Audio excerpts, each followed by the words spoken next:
ชนมิให้มองมนปลดทุกข์ด้วยทางธรรมธรรมจาริกธรรมจาริกธรรมจาริกอยู่กลางป่าหรือว่ายอดดอยท่านไม่เคยถอยเฝ้าคอยชี้นำให้ใช้ธรรมะขององค์พระพุทธธรรมให้ใจสุขล้ำน้อมนำทำกรรมดีธรรมจาริกธรรมจาริกธรรมจาริกเร่งพัฒนาการอยู่การกินให้มีชีวิตสุขสันต์เปรมปรีพบแสงสว่างส่องทางสร้างความดีให้มีความสุขความทุกข์หายไปธรรมจาริกธรรมจาริก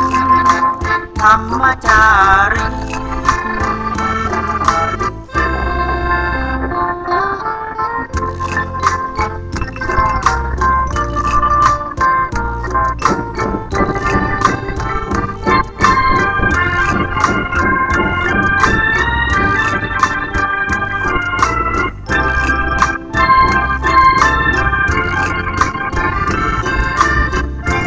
พัฒนาการอยู่การกินให้มีชีวิตสุขสันต์เปรมปรี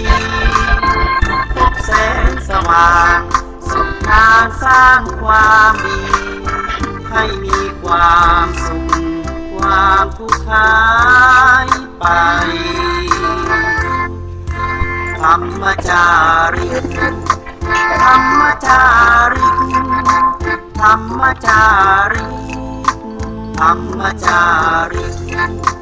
ธรรมจาริกธรรมจาริก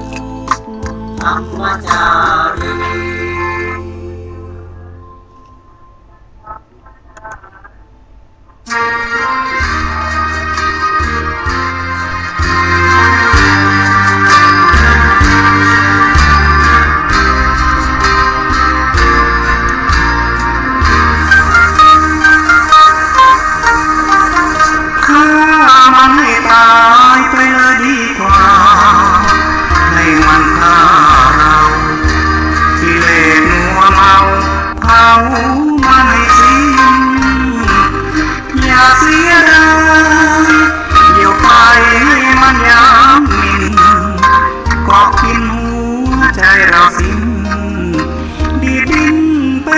ต้องการองค์พระสัมมาเมตตาสอนสั่งฟังไว้ให้ดีสติเรามีปัญญาคงมันหยุดยั้งใจและกายนี้ให้ฟุ้งซ่านเชื่อคำพระโพธิญาณจงปราณกิเลสทิ้งไปโกรธกันเกลียดกันใจนั้นมันให้รุ่มร้อนอยู่อย่างเบื่อเหนื่อยกายทาทอนทนมนมองว่าหุ่นสวงไหนเธอจ้าเธอหยุดคิดสักนิดได้ไหมเปลี่ยนเกลียดโกรธไม่อภัยที่เลวร้ายกลายเป็นดีแน่ฆ่ามันให้ตายจากใจดีกว่ามาทรมานกิเลสเผาผลาญทุกวันจนแย่สิ้นลมไปสู่ทางอบายแน่ๆโลกโกรธลงปลงได้มีแต่ความสุขแท้อยู่ในหัวใจ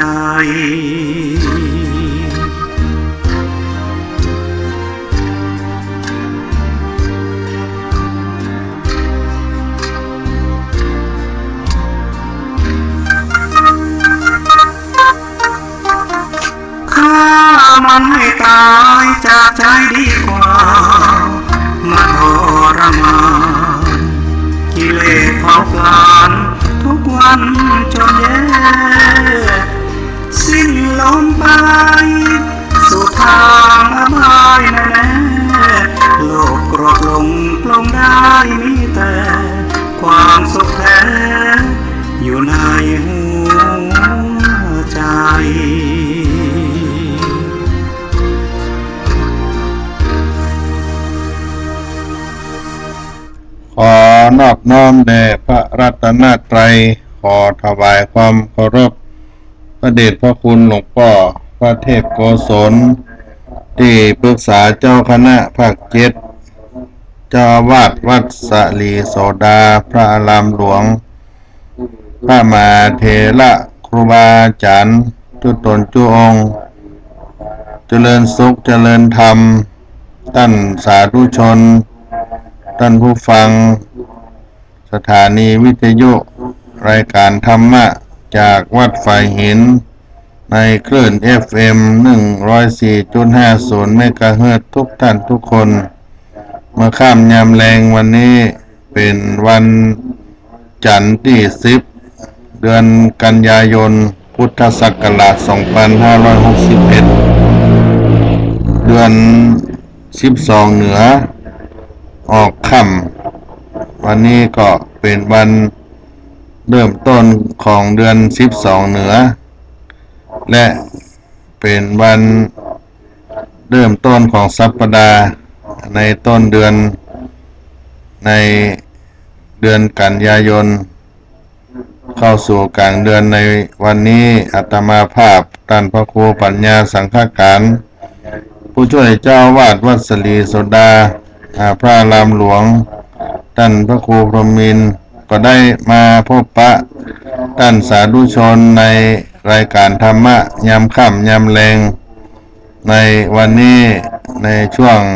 18 นาฬิกาถึง 19 นาฬิกาญาติโยมท่านสาธุชน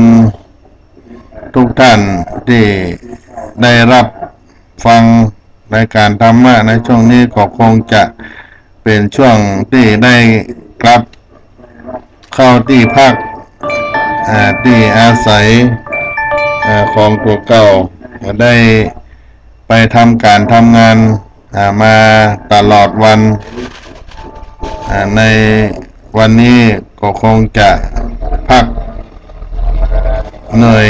กายเหนื่อยหลังจากที่ได้ทำงานมาก็กินข้าวกินน้ำกินข้าวแรงยามค่ำยามแรงบางท่านก็อาจจะทำวัดสวดมนต์ไหว้พระเมื่อค่ำยามแรงตามวัดวาอารามต่างๆก็คงจะเป็นการทำวัดเย็นสวดมนต์เย็นในช่วงนี้ที่วัดศรีโสดาพระอารามหลวงทุกวันพระก็มีการทำวัดสวดมนต์และก็แสดงธรรมเป็นพิเศษสำหรับวันธรรมดานี้ก็จะทำวัดเย็นโดยประมาณ18 นาฬิกา10 นาทีพระสงฆ์สามเณรก็ลงทำวัดสวดมนต์ในช่วงเมื่อแรงเป็นกิจวัตรตลอดในช่วงเช้าก็ประมาณ8 นาฬิกาในวันธรรมดาเสร็จแล้วก็นักเรียนก็เข้าห้ามข้อเรียนในส่วนของวันพระนั้นก็ประมาณตี 5ก็มีการทำวัดเจ้าศรัทธาญาติโยมก็มานอนวัดปฏิบัติธรรมอย่างวันนี้ก็ได้ลาศีลลากรรมฐานที่มารักษาอุโบสถศีลประจำวัดศรีโสดาไปตอนเจ้าตั้งแต่ตี 5ถึง 7 โมงเจ้าเรียบร้อยไปก็เป็นช่วงของเทศกาลเข้าพรรษาที่ศรัทธาญาติโยมได้มาทำบุญใส่บาตรหยาดน้ำได้มาปฏิบัติธรรมฟังเทศน์ก็เป็นช่วงที่ดีที่ญาติโยมได้มีโอกาสได้มาประพฤติปฏิบัติธรรมในช่วงเข้าพรรษาทำให้มีบุญกุศลที่ได้สั่งสมไว้เป็นพลวะปัจจัยเป็นเสบียงเอาไว้ในอนาคตไว้เสวยสุขเข้าสู่แดนแห่งอมตะธรรมไปสู่สวรรค์นิพพาน ตามหลักคำสอนของพระพุทธศาสนาต่อไปพี่น้องศรัทธาสาธุชนท่านผู้ฟังทุกท่านวันนี้ก็มีกิจกรรมมีงานที่จะเอามาฝากกับญาติโยมทั้งหลายในช่วงเดือนกันยายนเป็นช่วงเดือนที่เราท่านทั้งหลายได้ทราบกันว่าเป็นช่วงแห่งความกตัญญูเป็นวันเป็นเดือนแห่งความกตัญญูเดือน12เหนือเนี่ยเข้ามาก็จะมีประเพณีการในการทำบุญให้กับผู้ได้ล่วงลับดับขันไปเป็นต้นว่าญาติพี่น้องญาติสนิทมิตรสหายเป็นผู้ที่ได้ล่วงลับดับขันไปได้นึกถึงผู้ที่มีพระคุณได้มีการทำบุญเรียกว่าบุพเปตพีคือการทำปริกรรมเพื่ออุทิศให้กับคนที่ได้ตายไปได้ล่วงลับดับขันไปก็เป็นตามที่สำคัญอันหนึ่งของคนที่ยังมีชีวิตอยู่ในโลกนี้ก็จัดเป็นบุญกิริยาวัตถุคือที่ตั้งแห่งการบำเพ็ญบุญประการหนึ่งเรียกว่าปฏิทานามยบุญคือบุญสำเร็จหรือเกิดขึ้นจากการให้ผลแห่งความดีที่ตนทำไว้ในพระพุทธศาสนาได้แสดงถึงการอุทิศส่วนกุศลให้คนที่ตายไปแล้วไว้มากแห่งอันเป็นการยอมรับถึงความมีอยู่ของผลที่บุคคลอุทิศไปให้คนตายซึ่งเป็นแนวคิดที่มีมาแต่ก่อนพุทธกาลจะบังเกิดขึ้นได้มีที่มาที่ไปก็คือเมื่อครั้งพุทธกาลนั้นครั้งหนึ่งเมื่อพระพุทธเจ้าพระองค์ประทับที่กรุงราชคฤห์ได้โปรดรับนิมนต์พระเจ้าพิมพิสารเพื่อได้เสวยภัตตาหารในวันรุ่งขึ้นขั้นถึงวันเวลาแล้วพระพุทธเจ้าทรง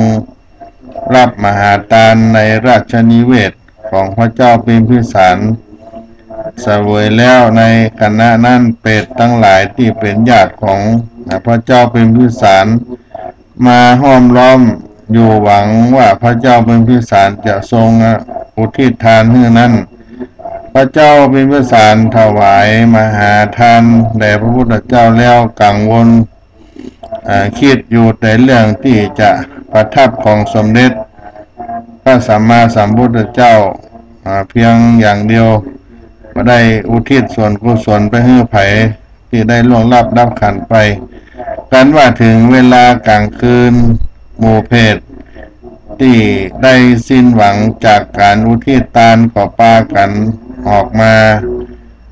ส่งเสียงต่างๆดังไปทั่วราชนิเวศถึงหลวงเจ้าพระเจ้าพิมพิสาร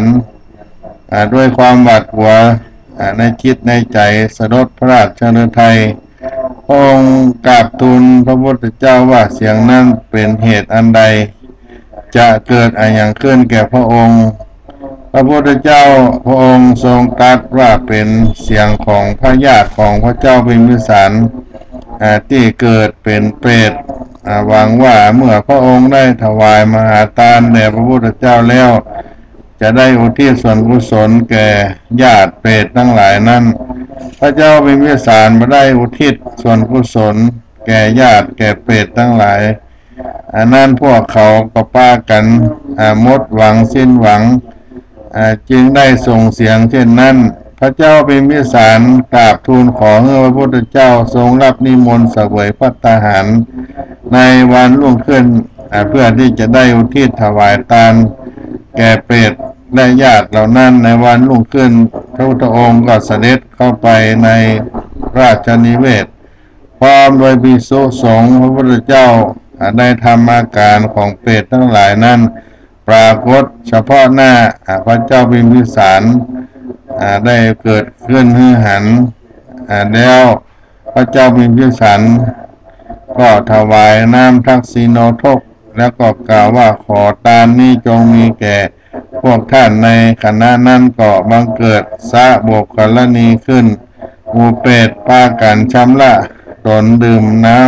ำนั้นก็ระงับจากความลำบากหิวกระหายมีผิวพรรณงดงามดุจดังทองคำลำดับนั้นพระเจ้าพิมพิสารได้ถวายยาคูของเกี้ยวของกินแล้วทรงอุทิศส่วนกุศลโภชนาอาหารตั้งหลายอันเป็นทิพย์ก็บังเกิดขึ้นเปรตพวกนั้นก็ปากันบริโภคของทิพย์นั้นมีอินทรีย์อันสมบูรณ์ถัดมาก็ทรงถวายผ้าเสนาสนะเครื่องอลังการต่างๆแล้วก็อุทิศของเหล่านั้นนั้นเป็นทิพย์ก็บังเกิดแก่เปรตแต่นั้นพระพุทธเจ้าเสวยภัตตาหารแล้วก็ตรัสอนุโมทนาสรรเสริญคุณของการทำทักษิโนโทษของพระเจ้าพิมพิสารการทำบุพเปตพีย่อมบำรุงความรักความนับถือในบรรพบุรุษของตนเพื่อเจริญกุศลในส่วนกตัญญูกตเวทิตาเป็นทางแห่งความรุ่งเรืองแห่งสกุลวงศ์พระศาสดาจึงพระองค์สัมมาสัมพุทธเจ้าทรงได้อนุมัติให้ในการทำบุญกุศลเป็นการอุทิศให้กับผู้ที่ได้ล่วงรับขันไปในเดือน12เพ็งของภาคเหนือนี่ก็เป็นประเพณีที่ชาวล้านนาได้ประกอบพิธีการทำบุญอุทิศส่วนกุศลที่จะมาถึงประมาณ15วันนี้เริ่มตั้งแต่วันนี้เป็นต้นไปได้อุทิศไปให้ปู่ย่าตายายญาติพี่น้องที่ล่วงรับขันไปการทำบุญอย่างล้านนาประเทศของเรานี่เรียกว่าเดือน12เพ็งอุทิศกับบุพเปตพีแต่ทางภาคอื่นอาจจะมีชื่อเรียกต่างกันไปบางจังหวัดก็เรียกว่าประเพณีอุทิศให้กับผีตายพ่องโดยเฉพาะทางเหนือประเพณีปล่อยผีปล่อยเพศถ้าเป็นทางภาคกลางก็เป็นตุสาดในภาคใต้ก็เป็นประเพณีเดือน10ชิงเปรตทางภาคอีสานก็เป็นประเพณีบูชาข้าวประดับดินประเพณีต่างๆนี่ได้จัดขึ้นนี้โดยความหมายก็เป็นจุดประสงค์อันเดียวกันต่างกันด้วยวิธีการได้ทำตามจารีตประเพณีที่เคยทำกันมาในท้องถิ่นของตัวเก่าสำหรับการทำบุญอุทิศของล้านนาไทยเฮานั้นสัมภเวสีต่างๆก็เรียกว่าบุพเปตพีเดือนประเพณีเดือน12เพ็งสืบต่อกันมาเพื่ออุทิศให้กับผู้ที่ได้ล่วงรับขันไปก็เป็นช่วงเดือน12เพ็งในช่วง15วันนี้ก็คือวันเดือน12เหนือขึ้น1ค่ำจนบดเดือน12นั้นพญายมราชได้ปล่อยวิญญาณผู้ตายที่กลับมาสู่มนุษย์เพื่อมารับเอาส่วนบุญกุศลจากญาติพี่น้องลูกหลานจะได้พ้นจากภาวะของเปรตอสุรกายทั้งหลายดังนั้นการปฏิบัติประเพณีก็ด้วยความกตัญญูต้องการให้บุคคลผู้เป็นที่ฮักพบกับความสุขในปรโลกมีความเชื่อว่าญาติพี่น้องหรือบรรพชนบรรพบุรุษจะมารับเอาส่วนบุญกุศลที่ลูกหลานญาติพี่น้องได้ทำบุญไปให้คนล้านนาเชื่อว่ายมพิบาลเปิ้นจะปล่อยผีปล่อยเพศ ออกมาจากนรกที่บ่เคยได้รับส่วนบุญก็จะมารับในวันช่วงเดือน12เพ็งในเดือน12ทางเหนือนี้ถ้าหากว่าญาติพี่น้องได้ทำบุญก็จะมารับเอาส่วนบุญกุศลจากญาติพี่น้องที่ได้อยู่ในมนุษย์บางคนอันนี้ก็เป็นประเพณีเป็นความเชื่อที่อยู่โดยทั่วไปได้ทำกันมาซึ่งก็ถือว่าเป็นการได้รำลึกถึงผู้มีพระคุณของเฮาอันมีปู่ย่าตายายครูบาอาจารย์เหล่านี้ซึ่งเป็นผู้มีพระคุณต่อเฮาก็เรียกว่าบุพกาลีอยู่ในกลุ่มของบุคคลที่หาได้ยาก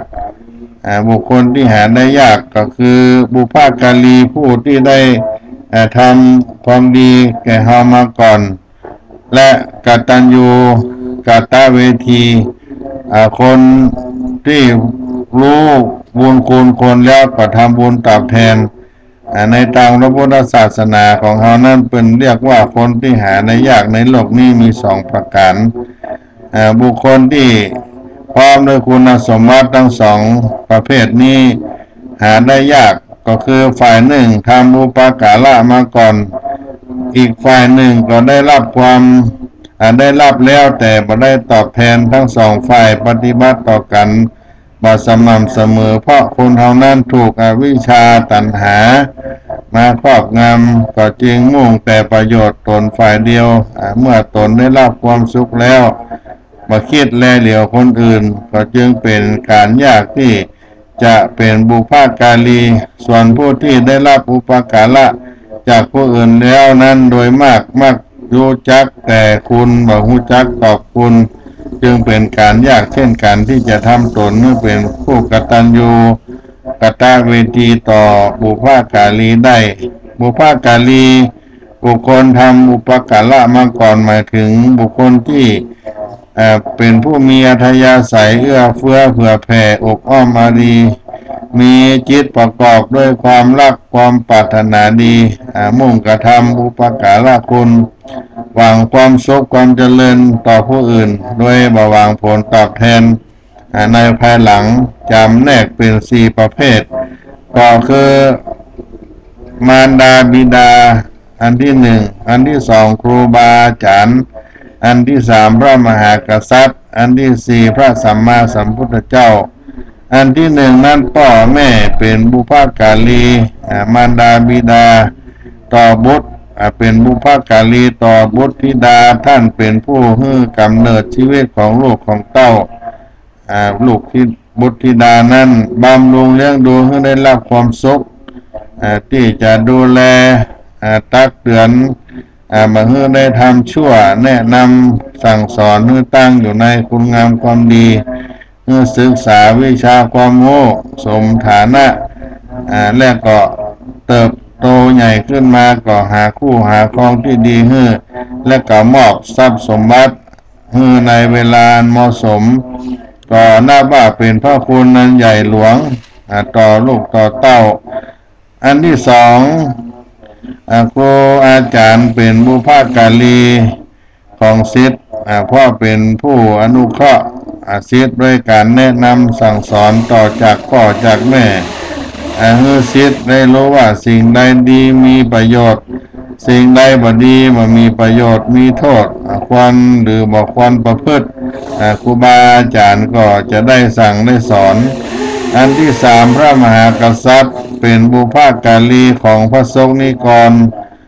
เพราะทรงเป็นผู้ประกอบด้วยพรหมวิหารธรรมทรงบำเพ็ญทศพิธราชธรรมวางพระองค์ให้เหมาะสมทรงอดทนต่อกิเลสทุกนานาประการมาทรงมีความเกรี้ยวกราดไร้เหตุผลมาทรงเบียดเบียนได้รับความเดือดร้อนมาทรงประพฤติผิดทำนองของธรรมทรงปกครองพระสงฆ์นิกรโดยบารมีเอียงและมุ่งประโยชน์สุขของประชาชนเป็นสำคัญ อันที่สี่พระสัมมาสัมพุทธเจ้าเป็นบุพการีของพุทธบริษัทเพราะทรงมีพระมหากรุณาทรงมีคุณต่อพุทธบริษัทอย่างใหญ่หลวงเมื่อได้ตรัสรู้แล้วทรงเมตตาแสดงธรรมสั่งสอนสรรพสัตว์ให้รู้แจ้งเห็นจริงด้วยพระโอวาทอันเป็นหลักสำคัญอยู่สามประการก็คือทรงสอนให้ได้ละชั่วทุกอย่างบำเพ็ญความดีทุกประการและทำจิตของตนให้ผ่องแผ้วจากกิเลสทั้งหลายทั้งปวงกตัญญูกตเวทีคือผู้รู้อุปการะที่ท่านทำแล้วตอบแทนท่านบุคคลที่รู้จักบุญคุณของคนอื่นที่ทำแล้วแก่ตนโดยรู้คุณค่าแห่งความดีของคนอื่นและกระทำตอบแทนแสดงออกด้วยวิธีสุจริตธรรมเป็นการบูชาความดีของท่านแล้วก็มุ่งทำตอบแทนในภายหลังเป็นการประกาศเปิดเผยคุณของบุพการีให้คนอื่นได้รับทราบได้รู้อันนี้ก็เป็นเปรียบเสมือนบุคคลที่เป็นหนี้ท่านอยู่บ่ลืมบุญคุณของท่านตั้งใจได้คนขวายใช้หนี้ท่านบุคคลเช่นนี้ชื่อว่ากตัญญูกตเวทีซึ่งจำแนกเป็นบุคคลสี่ประเภทเพื่อเมื่อตรงกับบุพการีสี่ประเภทจัดเป็นสี่คู่ก็คือหนึ่งพ่อแม่กับลูกลูกกับพ่อกับแม่ศิษย์กับครูบาอาจารย์พระสงฆ์นิกรคู่กับพระมหากษัตริย์พุทธบริษัทคู่กับพระสัมมาสัมพุทธเจ้าโดยมีหลักการแสดงความกตัญญูนั่นก็คือลูกเต้านั้นบุตรธิดาพึงแสดงความกตัญญูต่อพ่อต่อแม่โดยสำนึกว่าท่านเป็นผู้มีพระคุณและก็ยอมรับด้วยว่าอุปการะคุณที่ทำแก่ตนนั้นเป็นความดีแล้วก็สนองตอบแทนคุณท่านด้วยการเลี้ยงดูปฏิบัติเชื่อฟังตั้งอยู่ในโอวาทของท่านเสร็จนั้นพึงแสดงกตัญญูต่อครูอาจารย์โดยสำนึกว่า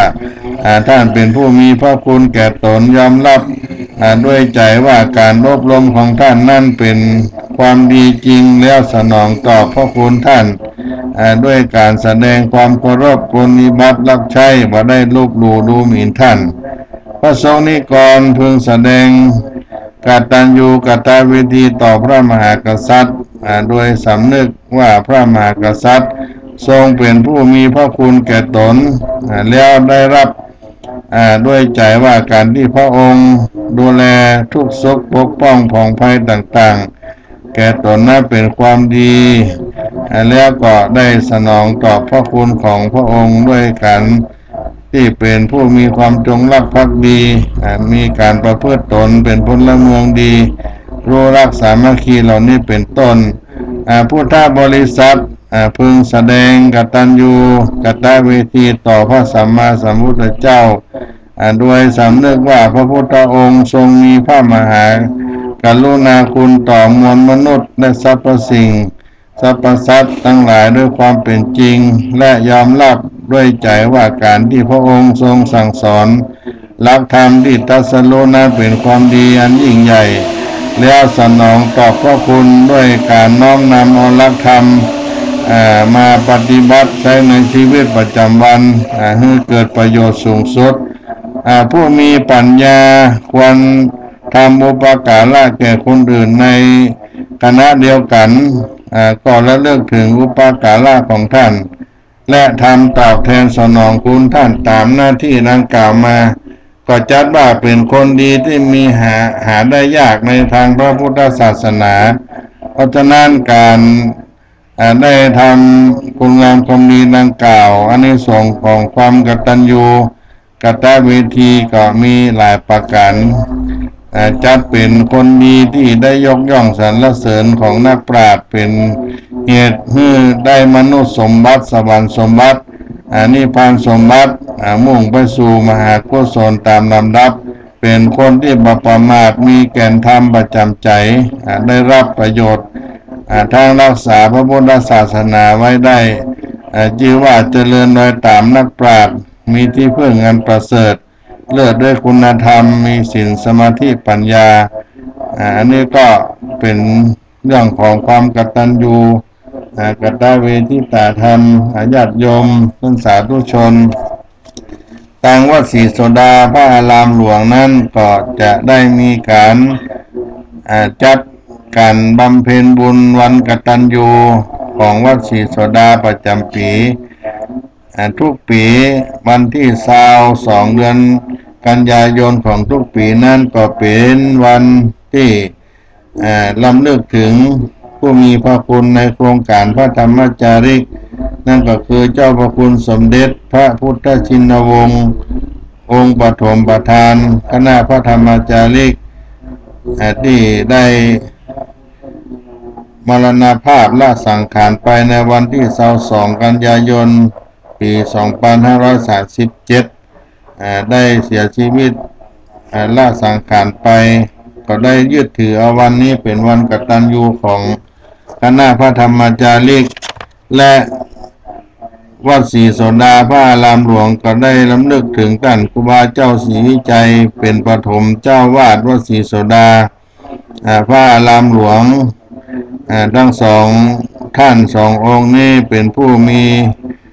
อุปการะคุณต่อวัดศรีโสดาโครงการพระธรรมจาริกและก็วัดศรีโสดานั้นครูบาเจ้าศรีวิจัยได้สร้างขึ้นในท่ามกลางการสร้างถนนขึ้นสู่วัดพระธาตุเจ้าดอยสุเทพในอดีตก็เป็นการรำลึกถึงบุญคุณของท่านครูบาเจ้าศรีวิจัยเจ้าพระคุณสมเด็จพระพุทธชินวงศ์นั้นเป็นปฐมประธานคณะพระธรรมจาริกได้เดินทางไปประกาศพระศาสนาแก่ชาวไทยภูเขาในถิ่นทุรกันดารจนเป็นที่เลื่อมใสของ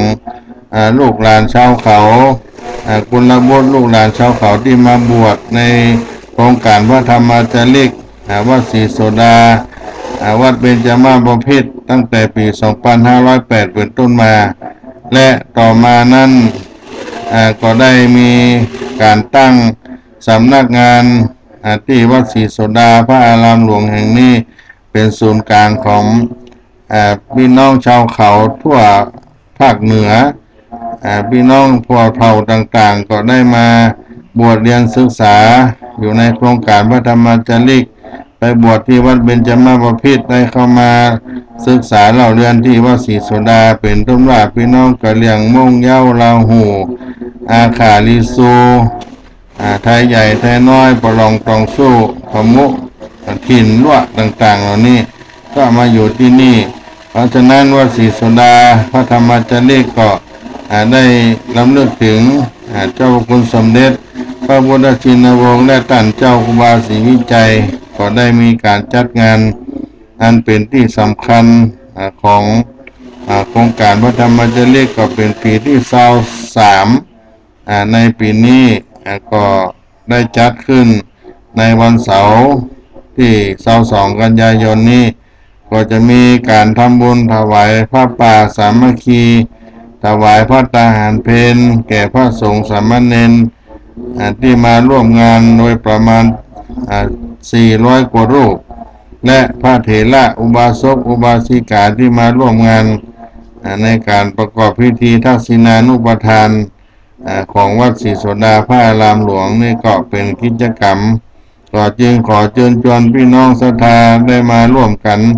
เป็นเจ้าภาพโรงทานอาหารเป็นเจ้าภาพทายธรรมทายทานก็มาติดต่อที่วัดศรีโสดาพระอารามหลวงได้ในวันเวลาตั้งแต่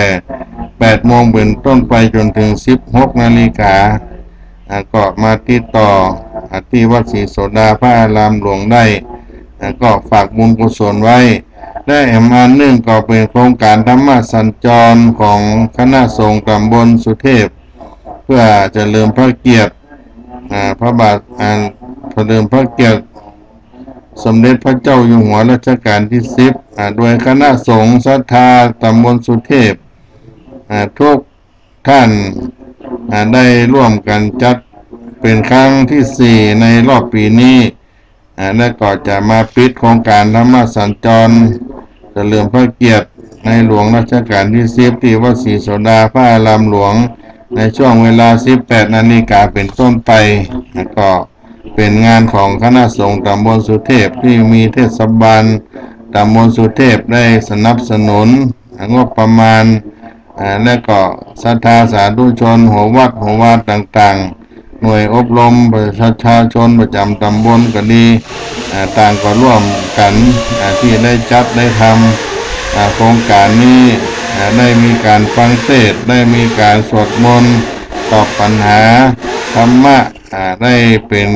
การจัดงานกิจกรรมร่วมกัน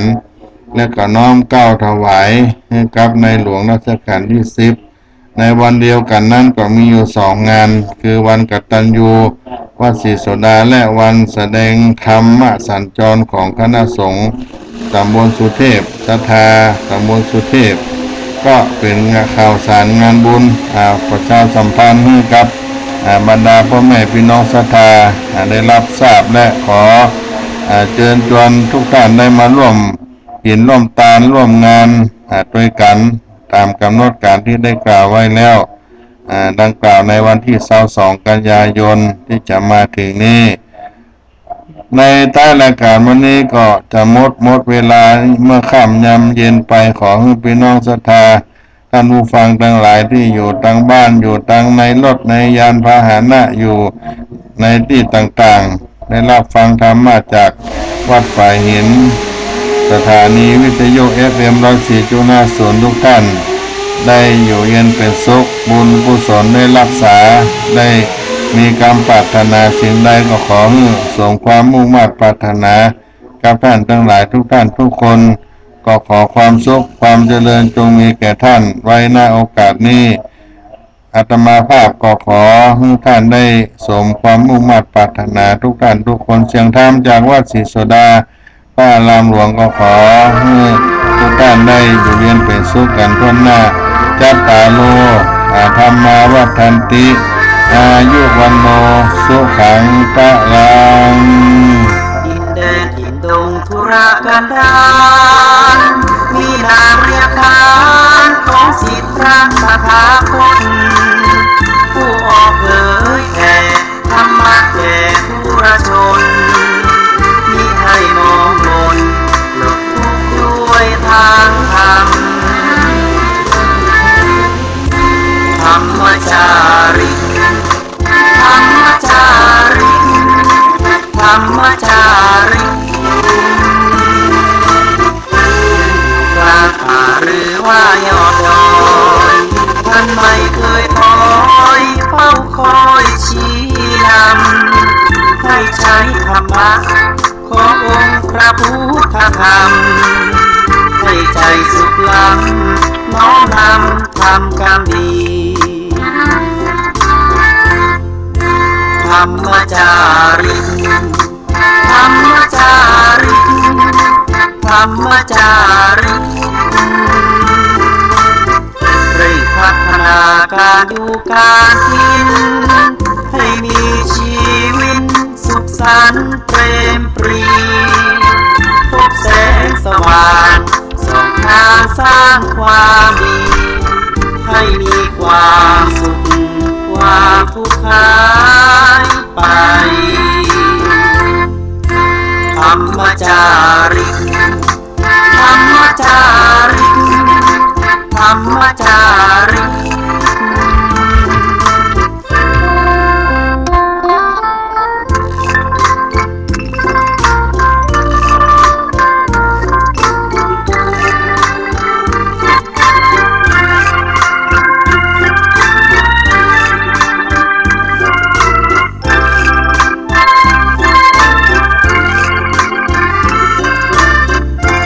พัฒนาการอยู่การกินให้มีชีวิตสุขสันต์เปรมปรีพบแสงสว่างส่องทางสร้างความดีให้มีความสุขความทุกข์หาย